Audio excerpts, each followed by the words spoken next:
Good afternoon. We are at the fan property. We're going to be completing a repairability test. Going to be on the right slope, which is south. We have this wind damage shingle here. We'll do our repair test on that shingle. I've identified that with an X. We can see where that one ends right there. So it'll be those 3 tabs. And then I've marked up all of the surrounding shingles around the damaged one. I'll give you an overview of all of those before we get started. All of those surrounding shingles could potentially be damaged during the repairability test, and I'll show you the results once we're finished. We just have one wind damage tab on this shingle here, number 8. Just point that out before we get started. For my tools, I'll be using a roof snake, hammer, putty knife, and flat bar. We'll use that putty knife to unseal the top row, number 7, and we'll use the flat bar to unseal the rest of them. See how those 2 different tools affect the shingles differently.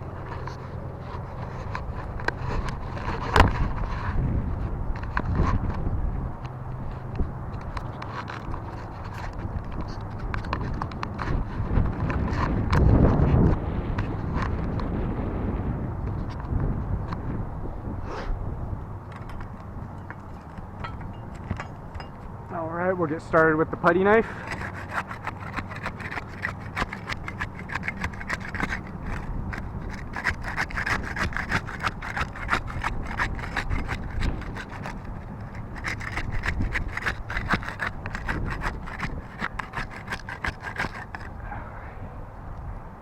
Can already see quite a bit of mat transfer just from getting those shingles unsealed there using the putty knife.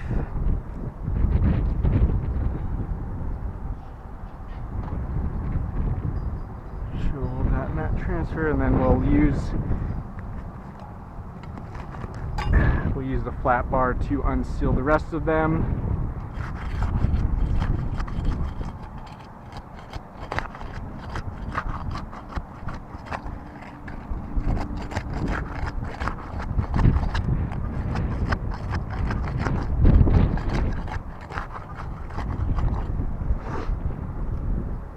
Like quite a bit of mat transfer caused from that as well. We can see a very big chunk taken out of that shingle, sticking onto the top of that one, and we can see all those exposed fiberglass showing through there.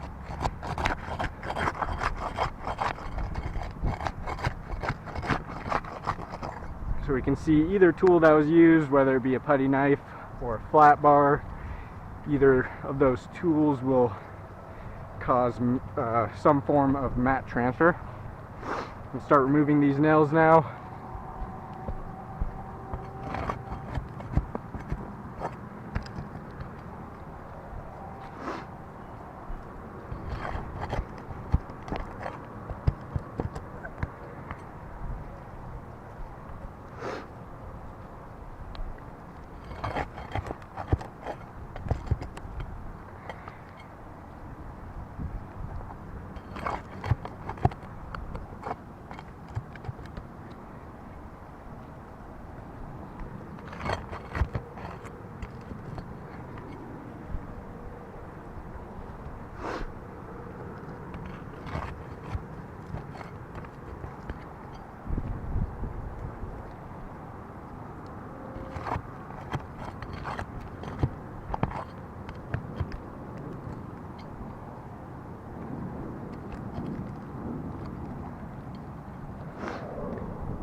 Should be all the nails, so we'll slide the damaged shingle out.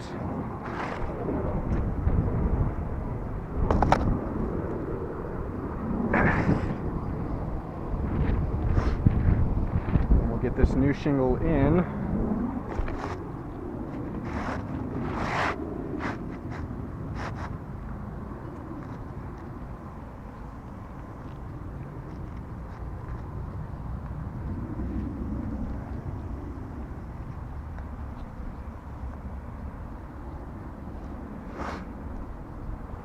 Alright, now we'll start getting some nails in there.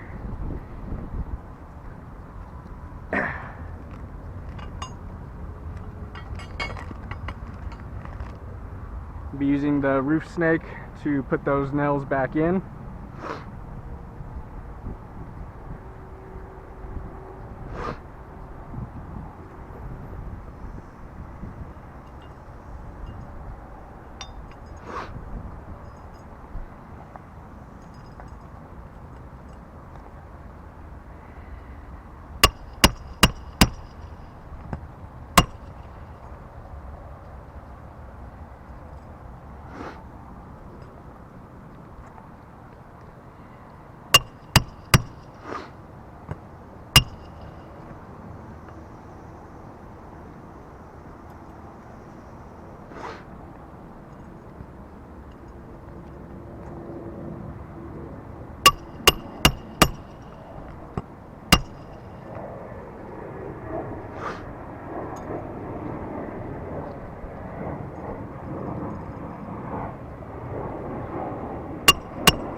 Alright, we're all complete with the repairability test.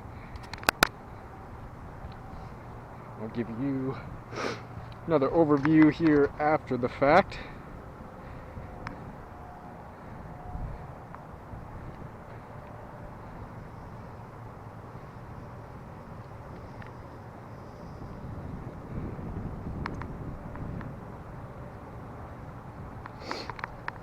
I'll give you a close-up of each of these tabs. You can see some stress fractures.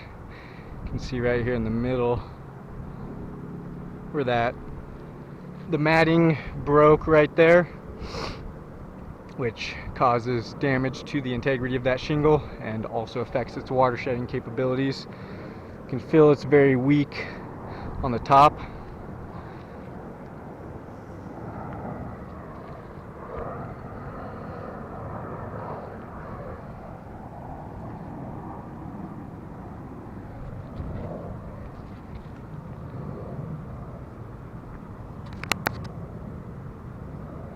See that stress fracture in the middle as well. Just from having to lift these tabs up to remove those nails and place those back in. And I'll give you a side view. We can see where that bend is in the middle with that fractured matting.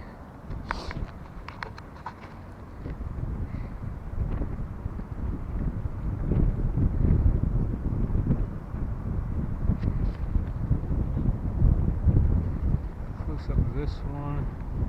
See that all across there.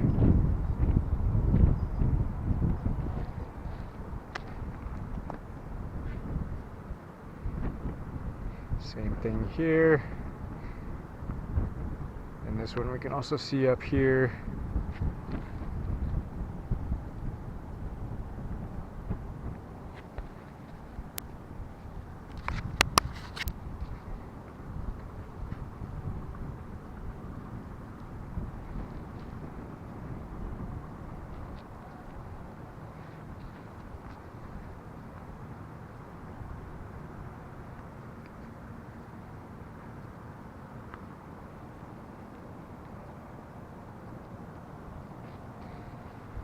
And then we'll go ahead and take a look at all of the mat transfer. I'll show you all of this mat transfer on the damaged shingle that we pulled out. Saw that big chunk already. And then we have mat transfer all across this shingle here. We can see another big chunk taken out. And then I'll show you, we should be able to see where those pieces are sticking onto the bottom of these tabs. So yeah, we have that one there. Some more mat transfer underneath this tab. There's that big chunk. Real bad mat transfer. Got some there. And then we had this mat transfer up on this shingle.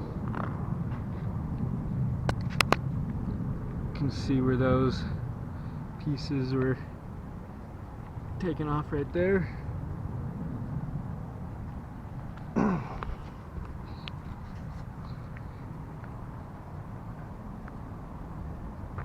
Some more mat transfer.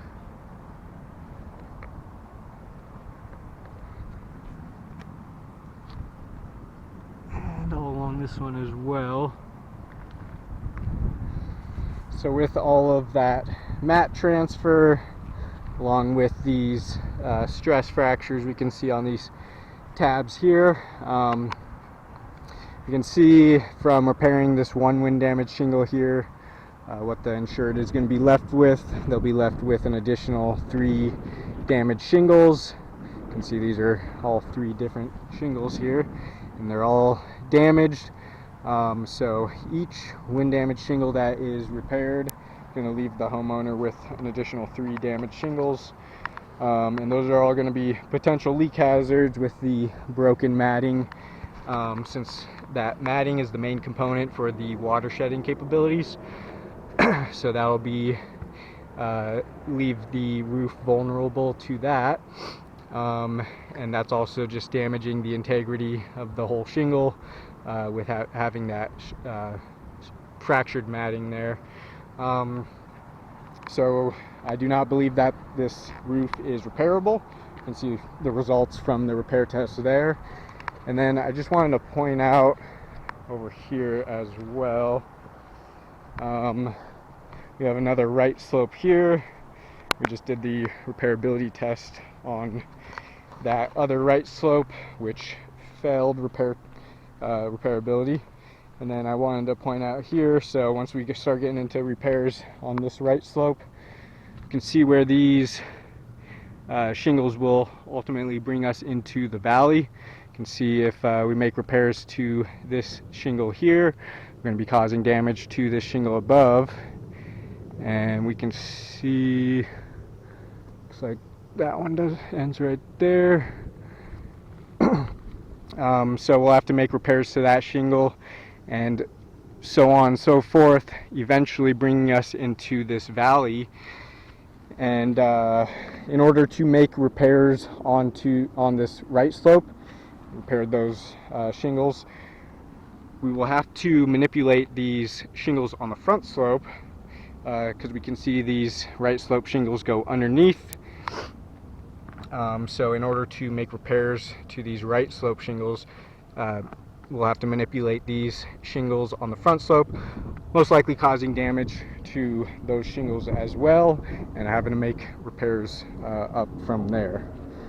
So I just wanted to point that out. Other than that, I do not believe that the roof is repairable. I'll chalk up all those damages that resulted from the repairability test, and we'll get some better pictures of those. And thank you for your time.